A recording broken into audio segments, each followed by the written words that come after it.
and I want to tell you something about big players in the energy industry today. So let's dive right in. So there's something the world currently can't get enough of, and I phrased it here as our common goal: make the world a greener place.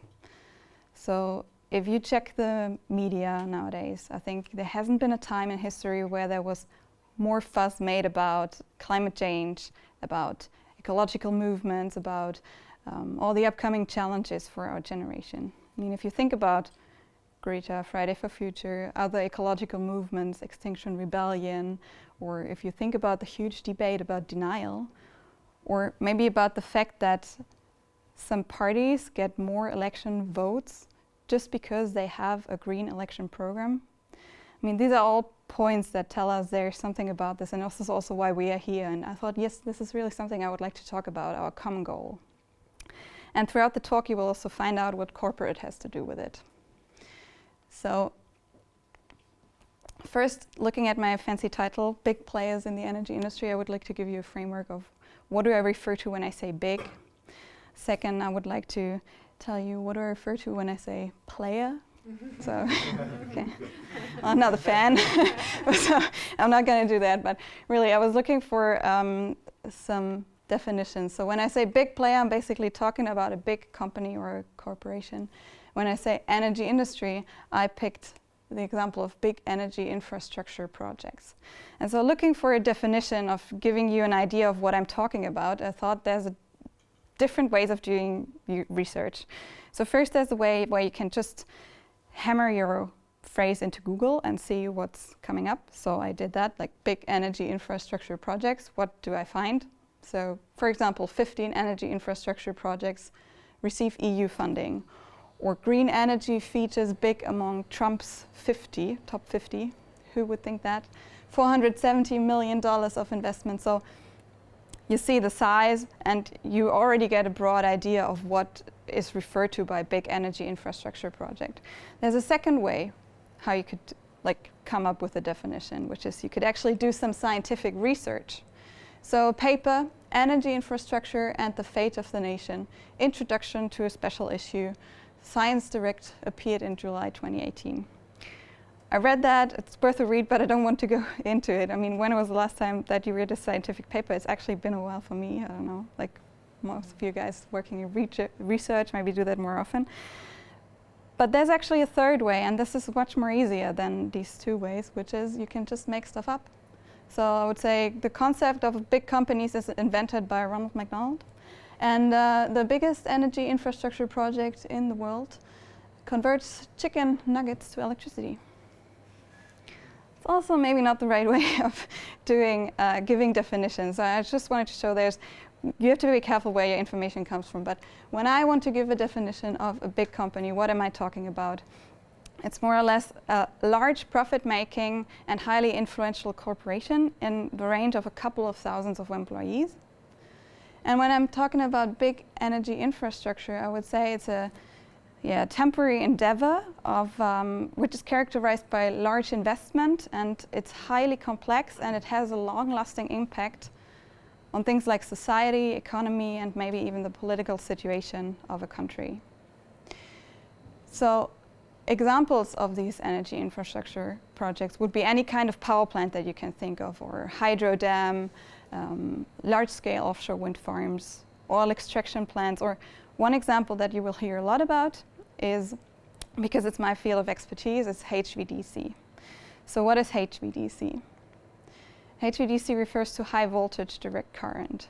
Basically, it's one way of transmitting electricity in a highly efficient way over very long distances. How does it work? You have a converter station, A, linked to by a transmission link, which is cable or overhead line, and a converter station B, and you place that link into your transmission grid, and you can transmit electricity from A to B or vice versa from B to A, however you want to. So the heart of the plant is the converter itself, which converts AC to DC, and at the end, direct current again to alternating current. So why is this a big energy infrastructure project? It's because first, the sum of investments, so we're talking something about the 3-digit million euro area. It's because such projects are highly complex, and the number of households that may be powered with such a link are in the range of hundreds of thousands of households. So all this is leading me up to 3 central questions that I would like to raise today. So the first one is, why do we need big energy infrastructure projects? I think one fact is clear, is we need energy infrastructure. However, the big part of it, it's in some way controversial, and with the example of HVDC, I would like to show you what might be the reasons for why we need it. So you're going to hear a couple of buzzwords now. So like, for example, energy security. When you have a HVDC plant, you can transmit electricity over a very long distance. So one way is to connect a small island that otherwise wouldn't be able to be connected to the grid. The island might be bigger as well. Looking at UK. UK is connected with a lot of links to mainland Europe, simply because of the fact of having energy security. And another point that's coming up is grid stability. So you kind of need to synchronize the grids for securing your supply of electricity. Think about congested areas in the grid that are vulnerable to blackouts. So putting in HVDC, you can still supply the affected areas once you have a blackout, or maybe you can even get rid of the blackout itself. Often electricity can be harnessed at places where you don't really need it. So think about large offshore wind parks. So why don't we build an efficient way, like a link to shore where we actually need it, or big cities. There's no space for generation facilities, so we can just transport it in. So these are positive examples, but there's always a point where you have to look at the social impact of your big energy infrastructure project. And I do believe that it's worthwhile to, before you decide on you're conducting such a project, is you look at all the different angles. But I also believe that once you tackle a problem, like how do we get our energy infrastructure, it's always best to tackle it from different directions than only from one. So maybe we can have a DC supergrid and decentralized production at the same time. So I'm raising the second questions.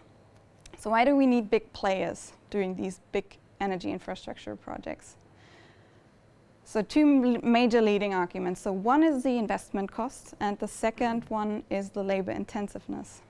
So I already said it's investment cost of 3 million digit euro area, but that doesn't apply only for the project time itself. It's also the tendering time that, I don't know, you have to raise already a couple of million euros actually to be able to only take part in such tenderings.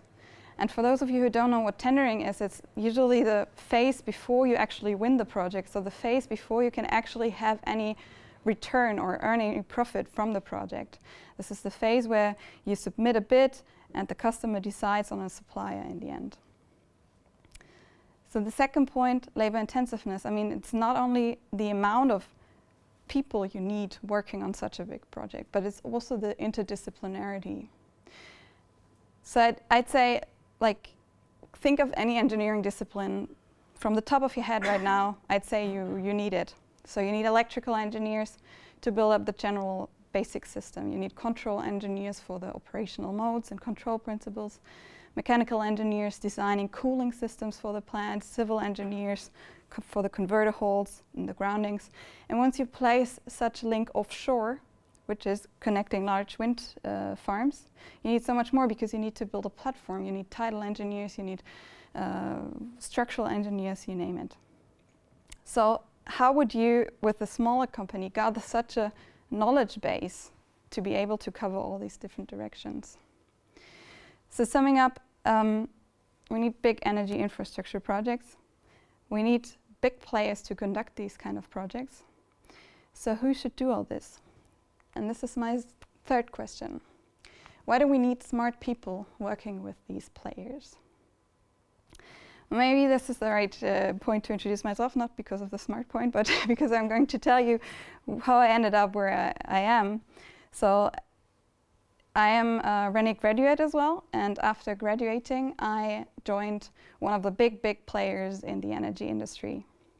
And I entered there through a program which made me work in different areas and different positions.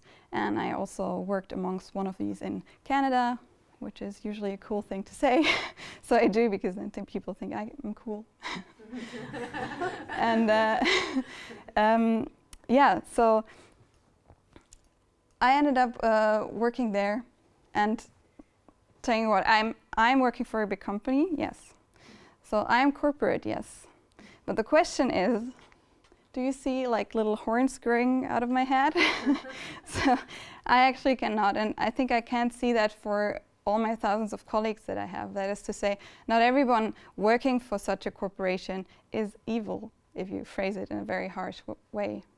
In fact, I think it's very different. I think there's a lot of dedication and a lot of knowledge there that you can really, I don't know, like take advantage of. It's a bit like, I sometimes imagine it like in Mario Kart, you know, where you drive your little car and there's like these question marks that you have to collect and off you go. So think of it as a chunk of knowledge that's just lying around. You're going with your car, collect it, go further, and you can really kind of develop yourself like this.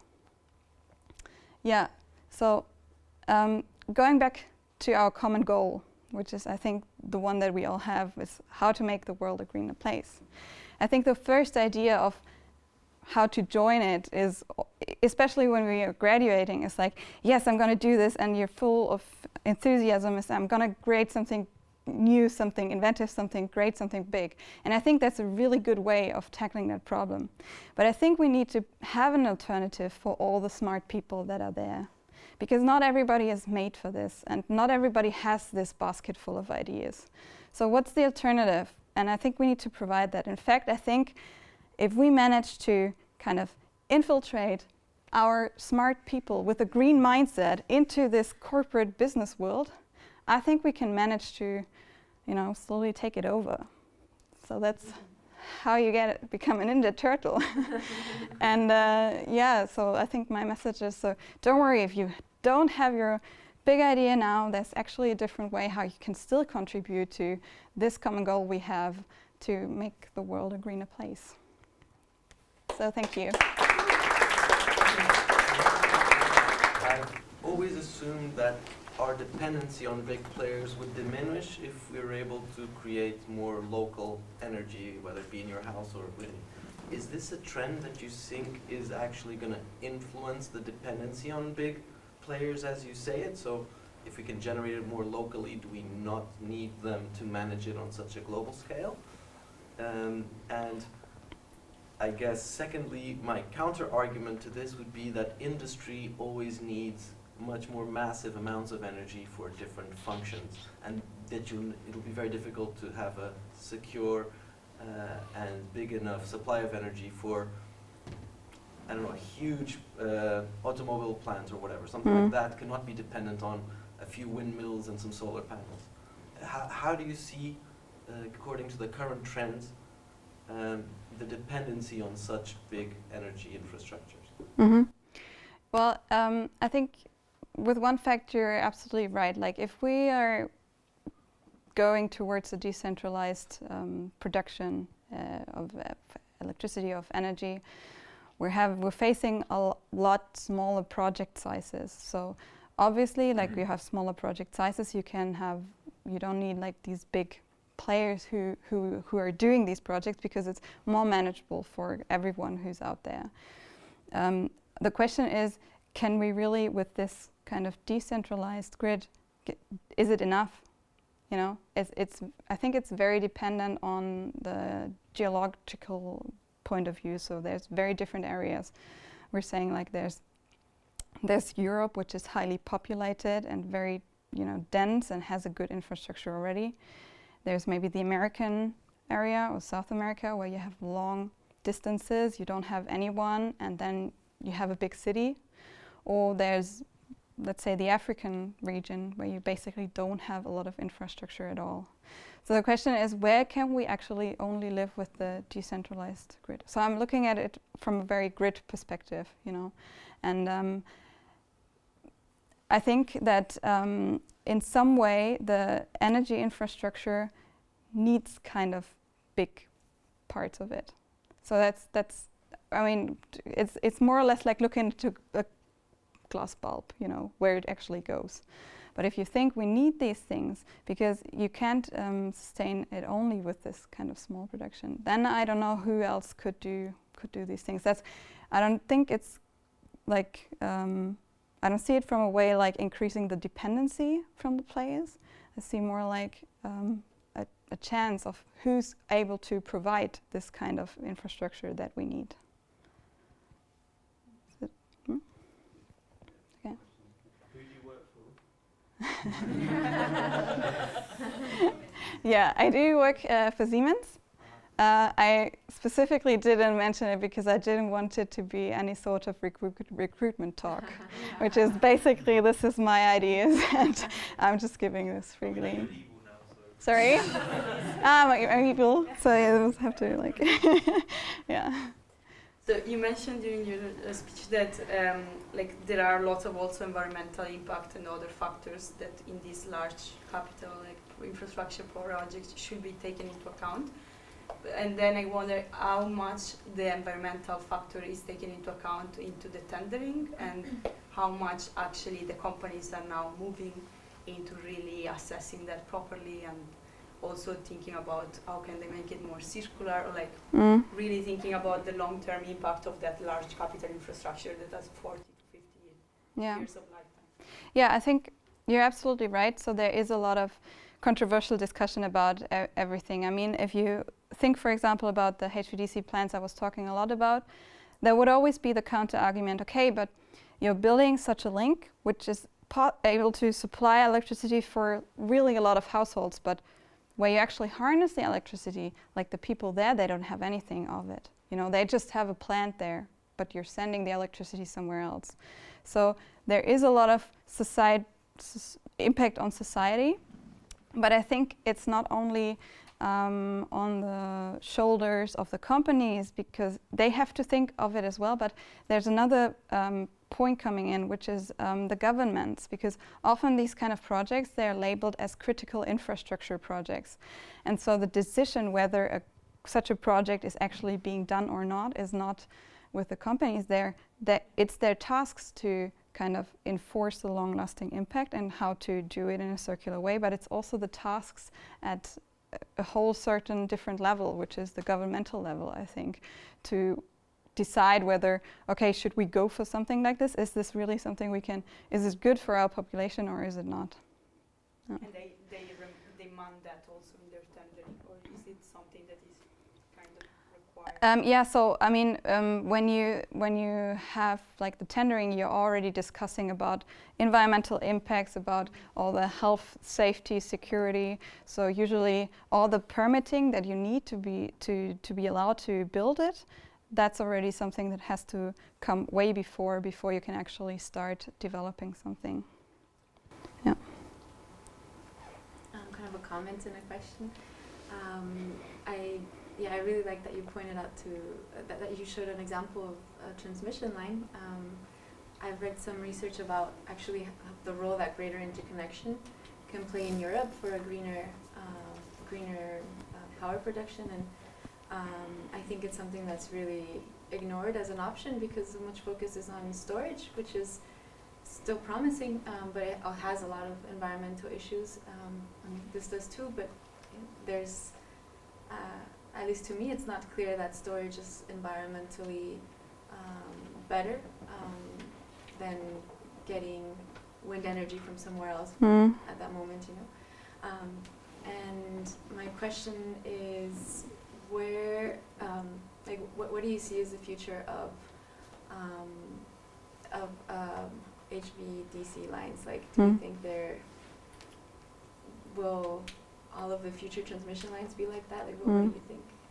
So, I think again, once you compare storage and transmission, I don't think you can really say either one is better or either one is the way to go. So again, I think it's so complex that we have to think in all the directions that we can say, okay, we use storage in that way, how it's suited the best, and we use the transmission lines in that way, how they are suited the best. And so when you ask me about the future of HVDC, I'm saying that it's not a really bad future for it, simply because of the fact, like, so there's a difference of where you have, for example, the lines onshore, and they have a lot of like as I mentioned, for example, in the American area or in China, where you have a very long distances where you really have to connect other places to. It's one way of like after a certain distance, you can say that, because the other option would be AC transmission instead of DC transmission. After a certain distance, AC transmission is economically and technically not feasible anymore. So if you really want to connect that area to the grid, either you build like a lot of different stations, or you build like one long line. So the cases of where it can be applied there are quite a lot, especially also when you look at the offshore connections. So large offshore wind farms, once they're close to shore, you can connect them, let's say, easily, more or less, with AC transmission lines. But for example, in Germany, there's a regulation that the offshore wind farms are only allowed to be so far outside that you can't see them with your eyes, because of different reasons, of course also environmental reasons, but also visual aspects. And then they're so far outside that there's no different way of connecting them. So there will be a case where you say, okay, if we want to do that, we need this kind of technology. Yep.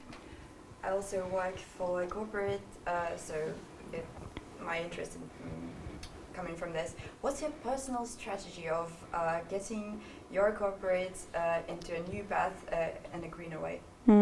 So as I said, I'm a Ninja Turtle. So this is sometimes really like the way how you think, you know, like going in there, you see a lot of people, and honestly, it's like sitting around enjoying their corporate employee benefits, and like it's questionable of whether the intent is there to really do some good or not. But you don't have to play that game, I always think. So so that's actually my way of how I do this. I try to get out the best for me as I can. And as I said, I think like where do you find such a knowledge base? I mean, there's like you have colleagues from every age, and some that worked for 40 years in one topic, and you can really, I don't know, get a lot of knowledge, get a lot of experience, and find that. And I think like how it doesn't get boring. Well, I'm not there yet for so long time, and I don't know if I will be, because you never know what happens. And I don't know, in 2 years maybe I want to do something else than sitting around in this big thing. But then it's a lot of like taking your own action to find like. So I recently switched positions, which was because I was asking for it, and you know, like you have to be active in this whole thing, I think, to not get bored. Yeah. Any other question? Well, I have a question. Yeah. Last year I did a workshop for EDP, which is the biggest energy company in Portugal, and they wanted to explore what the future of utilities will be in 20, 30 years. And they were also open to explore the possibility that they might not exist, because they didn't want to be in the way of progress. You know, they consider the idea of, for example, if energy transitions from product to service, then maybe someone else should be doing this, not them. But big corporations are famous for not wanting change. They've worked in a certain way, and they want to keep being successful in that way. So my question would be, from your experience, how could a corporation make sure that is able to deal with those changes and not be in the way of progress? Yeah, so I think one thing that also a corporation can never stop is doing innovation.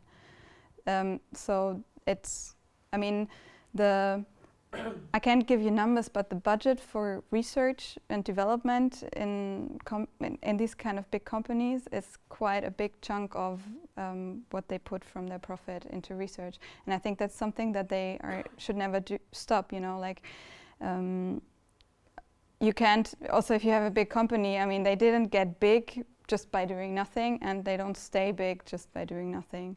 So, for example, I'm working now on a development project that's actually like figuring out a new way of how can we have higher power in these kind of connections. And this is because customers are asking for it, and because it's necessary ways of also, you know, going into new areas. So I think that's a big part that sometimes, I don't know, I also, there's some business fields that are very stable, where you can just like supply more or less the same product over and over again. But then again, there needs to be the change as well, and the innovation and the research, which is, I mean, what you call with the, not entrepreneur, but intrapreneurs. Yeah. And I think there's quite also a big amount of patents that are usually applied, and I think that's what they need to do to be able to survive. Thank you.